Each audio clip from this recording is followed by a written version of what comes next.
নমস্কার বন্ধুরা, মধুমিতা কিচেনে আপনাদের সবাইকে স্বাগত। আবার চলে নতুন একটা রেসিপি নিয়ে। আজকে দেখো মাছ দিয়ে একটা ফুলকপি দিয়ে দারুণ স্বাদ একটা রান্না বানাবো। তাই জন্য দেখো মাছগুলোর মধ্যে ধুয়ে পরিষ্কার করে আমি নুন মাখিয়ে রেখেছি। চলো এদিকে আমি আনাজগুলো কেটে নিই। এখানে ফুলকপি একটা নিয়েছি আর আলু নিয়েছি। চলো আগে আলুটা কেটে নেব। খুব কম মশলায় দিয়ে আজকে আমি রান্নাটা করে দেখাবো তোমাদেরকে। এই রান্নাটা সত্যি বলছি এইভাবে করে দেখবে, খেতে কিন্তু দারুণ লাগে। তোমরা খুব গরমেও কিন্তু এইভাবে রান্নাটা করতে পারো, ভালো লাগবে খেতে।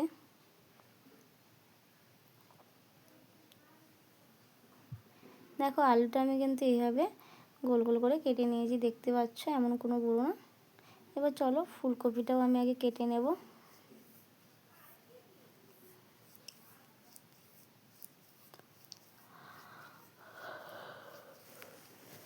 এইভাবে ছোটো ফুলকপিগুলো আমি কেটে নেব। দেখো আমার ফুলকপিগুলো কাটা হয়েছে। এদিকে মশলা করে নিয়েছি, পেঁয়াজ আর টমেটো, কাঁচা লঙ্কা আর আদা। এই মশলাটাই দিয়ে আমি রান্না করব। চলো আমি আদাটা আগে শিলনোড়াতে বেটে নিই ভালোভাবে। আমার আদাটা বাটা হয়ে গেছে, এবার তুলে নেব। অবশ্যই কিন্তু শিলনোড়াতে মশলা করলে রান্নার স্বাদ কিন্তু খুব বাড়ে আর ভালো লাগে। দেখো আমার আদা বাটা হয়ে গেছে। এবার চলো উনানের মধ্যে একটা কড়াই বসে দিই। আগে থেকে কড়াটা বসানোর জন্য তেল কষ হয়ে গেছে, দেখতে পাচ্ছ। যাই হোক, কড়াটা আমার গরম হয়ে গেছে, আমি তেল দিয়ে দিই। আর আগে মাথাটা ভেজে নিয়েছি, তাই জন্য তেলটা আমার ঘোলা ঘোলা লাগছে, দেখানো হয়নি। চলো এবার মাছগুলো আমি ভেজে নিই।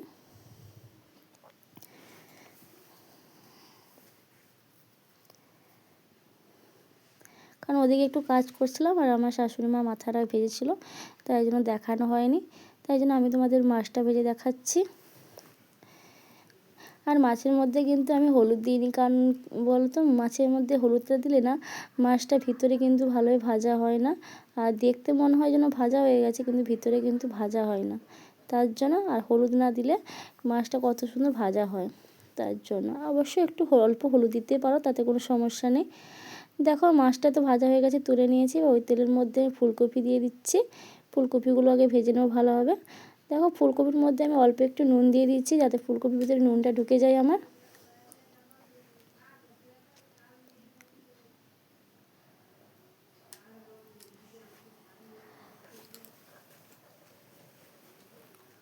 দেখো ফুলকপিটা আমার ভাজা হয়ে গেছে, ফুলকপিটা আবার তুলে নেব।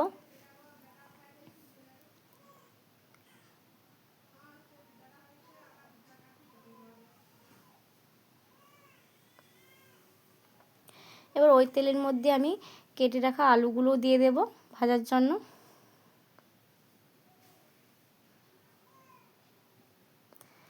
দেখো এখানে কতটা রোদ লাগছে বলে আমার কড়াইয়ের মধ্যে রোদ লাগছে, দেখতে কেমনটা বিশ্রী লাগছে।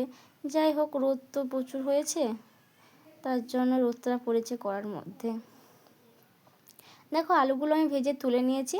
এবার ওই তেলের মধ্যে আমি দুটো তেজপাতা দিয়ে দিচ্ছি আর কিছুটা কাঁচা লঙ্কা চিড়ে রেখেছিলাম, সেই কাঁচা লঙ্কাটা দিয়ে দিলাম। দিয়ে একটু তেলের সঙ্গে ভালোভাবে ভেজে নেব।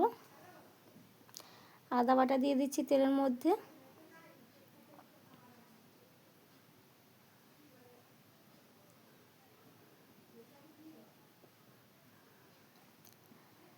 দেখো আদাটা আমার একটু ভাজা ভাজা হয়ে গেছে। এবার কুচনো পেঁয়াজগুলো দিয়ে দেবো তেলের মধ্যে।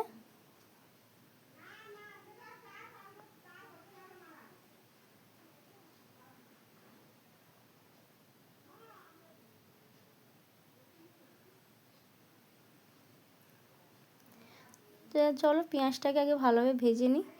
দেখো পেঁয়াজটা আমার নরম হয়ে গেছে, দেখতে পাচ্ছ। এবার আমি কেটে রাখা টমেটো দিয়ে দেব। টমেটো দিয়ে আমি আবারও একসঙ্গে মিশিয়ে নেব পেঁয়াজের সাথে।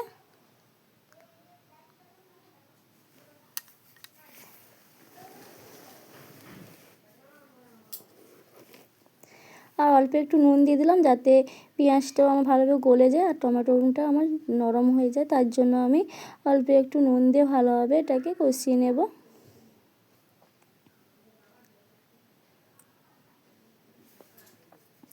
দেখো আমার পেঁয়াজটা কিন্তু খুব নরম হয়ে এসেছে, টমেটোটাও নরম হয়ে এসেছে, দেখতেই পাচ্ছ কতটা মশলা কমে গেছে।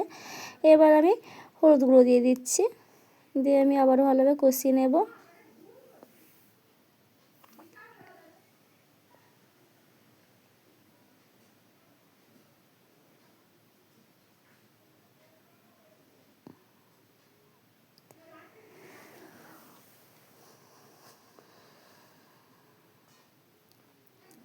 দেখো একসঙ্গে আমি কষিয়ে নিচ্ছি, দেখতে পাচ্ছ। আর আমার কিন্তু মশলাগুলো খুব নরমও হয়ে গেছে, দেখতে পাচ্ছ। এবার অল্প একটু হলুদ লঙ্কার গুঁড়ো দিয়ে দেবো, কারণ যেহেতু আমি এখানে কাঁচা লঙ্কা একটু বেশি দিয়েছি, তাই জন্য লঙ্কার গুঁড়োটা একটু পরিমাণ কম দেব। আর তোমরা যদি ঝালটা বেশি খাও, তোমরা কিন্তু লঙ্কার ভাবটা তোমরা কম বেশি করে নিতেই পারো। আমি লঙ্কাটা দিয়ে আবার ভালোভাবে কষিয়ে নেব।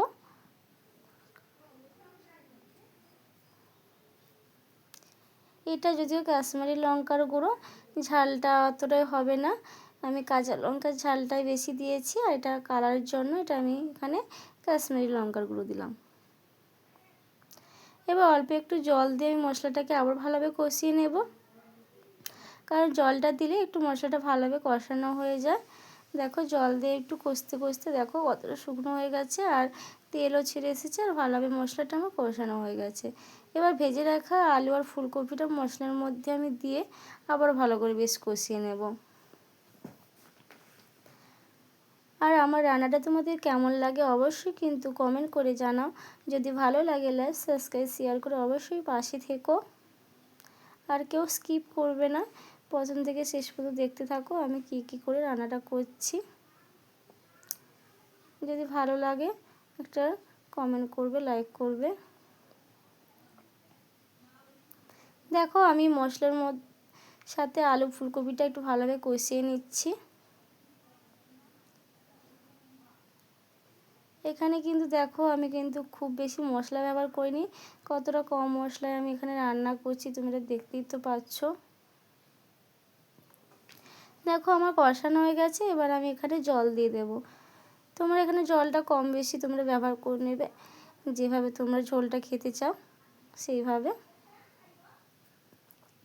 আমি জলটা দিয়ে দিচ্ছি, এবার ফুট চলে আসবে তারপরে মাছ দেব, আগে আমি মাছ দেব না। দেখো তরকারি কিন্তু হালকাভাবে ফুটতে এসেছে, একটা ফুট আসুক তারপরে মাছ দেব। দেখো কড়াইয়ের মধ্যে কেমনভাবে রোদ পড়েছে,